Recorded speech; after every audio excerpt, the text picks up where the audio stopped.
Biden was shocked. Saudi Arabia rejects U.S. demand, sends $70 billion in project orders to China. The U.S. foreign policy geniuses should realize by now that nobody really cares about their orders and demands that are totally against any reasonable-minded people. It is very sad that a country like the U.S. has fallen. China has the expertise in building safer and greener nuclear plants using thorium and not uranium. In the grand theater of international politics, one cannot help but observe the folly of those who wield power without understanding the nature of power itself. The United States, once a titan on the global stage, now finds itself in a lamentable position, issuing orders and demands that fall upon deaf ears, bereft of the respect and reverence they once commanded. It is a tragic spectacle, one that would undoubtedly draw the ire of a sage like Prince Machiavelli. In the annals of history, Machiavelli expounded the virtues of strategic cunning and pragmatism in the pursuit of statecraft. He understood that a ruler's authority rested not merely on the strength of his armies but on his ability to navigate the treacherous waters of diplomacy and power politics. Alas, it appears that the modern architects of U.S. foreign policy have forsaken these timeless lessons. One can scarcely ignore the fact that the world has evolved, and the era of unchallenged American hegemony has waned. In the pursuit of its interests, the United States often finds itself at odds with reasonable-minded nations, imposing its will through orders and demands that seem increasingly disconnected from the realities of a multipolar world. The tragic irony lies in the belief that such imperious proclamations would bear fruit, failing to comprehend that power is not absolute but must be artfully wielded. China, a rising force in the international arena, offers a poignant example of this shifting dynamic. While the United States clings to outdated paradigms, China has recognized the need to adapt and innovate. Their pursuit of safer and greener nuclear energy through the utilization of thorium, as opposed to uranium, stands as a testament to their forward-thinking approach. In the Machiavellian tradition, China's endeavors in this realm reveal a keen understanding of power and influence. They have leveraged their scientific expertise to pioneer a technology that addresses global concerns about nuclear energy safety and environmental sustainability. It is a shrewd move, one that not only secures their own energy needs but also positions them as a leader in the quest for a cleaner, safer future. The decline of American influence need not be a foregone conclusion. It is not too late for U.S. foreign policy practitioners to heed the wisdom of Machiavelli and recognize that power in the modern world demands finesse, adaptability, and a deep understanding of the changing currents of international relations. To regain their standing, they must abandon the hubris of unheeded demands and instead invest in strategic acumen and diplomacy, embracing a future where the pursuit of national interests aligns with the aspirations of a global community seeking progress and stability. In the ruthless arena of international politics, the United States has, in recent years, exhibited a regrettable decline in its prowess. To discern the underlying causes of this decline, one must, like the astute Niccolò Machiavelli, dissect the nuances of foreign policy and power dynamics with a keen eye. Indeed, it has become painfully evident that those at the helm of U.S. foreign policy have overlooked Machiavellian wisdom, leading to a state of affairs wherein their orders and demands fall upon indifferent ears. Machiavelli, a master of political strategy, extolled the virtue of calculated diplomacy over arbitrary commands. He understood that the effective exercise of power relied not solely on the projection of military might but, more crucially, on the artful maneuvering of statecraft. Regrettably, the modern architects of U.S. foreign policy appear to have neglected these timeless principles. In the current international landscape, the United States finds itself issuing orders and demands that elicit little more than indifference from the global community. This is not the consequence of a mere shift in geopolitical balance, but, rather, a reflection of the perception that such imperious proclamations are fundamentally disconnected from the interests and values of reasonable-minded nations. This detachment from global realities is a lamentable spectacle, one that mirrors the fate of a once dominant nation. Consider, for instance, the U.S. approach to international treaties and agreements. The withdrawal from the Paris Agreement on climate change and the Iran nuclear deal, coupled with a reluctance to embrace cooperative multilateralism, has not only isolated the United States but also diminished its credibility as a responsible global actor. In these instances, the pursuit of self-interest appears to overshadow the broader goals of international stability and environmental protection. China, on the other hand, has demonstrated a remarkable grasp of Machiavellian principles in its pursuit of technological advancement and global influence. Notably, China has positioned itself as a leader in the development of safer and greener nuclear energy solutions, eschewing conventional uranium-based reactors in favor of thorium-based ones. This strategic shift is a testament to China's pragmatic approach to both energy security and international prestige. By pioneering thorium-based nuclear technology, China not only addresses global concerns about nuclear safety and environmental sustainability but also positions itself as a responsible and forward-thinking global player. This calculated move aligns with Machiavelli's teachings on the judicious use of power and diplomacy to secure one's interests while garnering respect and admiration from the international community.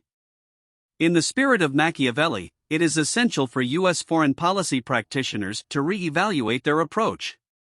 They must recognize that power in the modern world is not solely derived from military might or economic dominance but also from diplomatic finesse and strategic adaptation. To halt their decline and regain international standing, they must abandon the arrogance of imperious demands and instead invest in nuanced diplomacy, cultivating relationships that align their national interests with the aspirations of reasonable-minded nations. Failure to do so may condemn them to continue witnessing the erosion of their influence, a sad fate indeed for a nation that once stood as a beacon of global leadership. Henry Kissinger, a renowned diplomat and strategist, has long been an influential figure in U.S. foreign policy. If he were to offer his insights on the state of U.S. foreign policy and the specific issues raised in your previous question, he might advocate for a different approach. Here are some key principles and potential actions that Kissinger might have recommended. Realism and balance of power. Kissinger is known for his realism in international relations. He would emphasize the importance of recognizing the evolving global power dynamics and acting in accordance with a prudent understanding of the balance of power. This might entail accepting that the U.S. no longer enjoys unipolar dominance and that cooperation and negotiation with other major powers are essential. Diplomacy and engagement. Kissinger would likely encourage the use of diplomacy and negotiation as primary tools of statecraft. He believed in engaging with both friends and adversaries to advance national interests. Rather than relying solely on coercive tactics, he would advocate for dialogue, seeking common ground, and building relationships. Multilateralism. Kissinger often emphasized the value of multilateral institutions and alliances. He might encourage the U.S. to recommit to international agreements and institutions, such as rejoining the Paris Agreement on climate change and revitalizing the Iran nuclear deal. He recognized the importance of alliances like NATO in maintaining stability.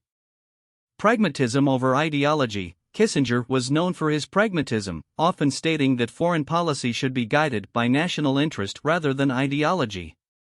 He might advise against pursuing policies that appear ideologically driven and instead advocate for those that have a clear strategic rationale. Energy and environmental policy. Regarding the issue of nuclear energy and environmental sustainability, Kissinger might appreciate the importance of staying at the forefront of technological innovation. He would likely encourage the U.S. to invest in research and development in clean energy technologies, which could include exploring alternative nuclear options like thorium. Soft power and influence. Kissinger recognized the importance of a nation's soft power, its ability to attract and influence others through culture, values, and ideals. He might advise the U.S. to invest in rebuilding its soft power by promoting democracy, human rights, and a commitment to global challenges like climate change. Understanding regional dynamics. Kissinger was known for his deep knowledge of regional dynamics. He would emphasize the need for a nuanced understanding of the specific challenges and opportunities in different regions of the world and tailor U.S. foreign policy accordingly. Long-term strategy. Kissinger was a proponent of long-term strategic thinking. He would likely encourage U.S. policymakers to develop a coherent, well-thought-out strategy that extends beyond short-term political cycles and focuses on enduring national interests.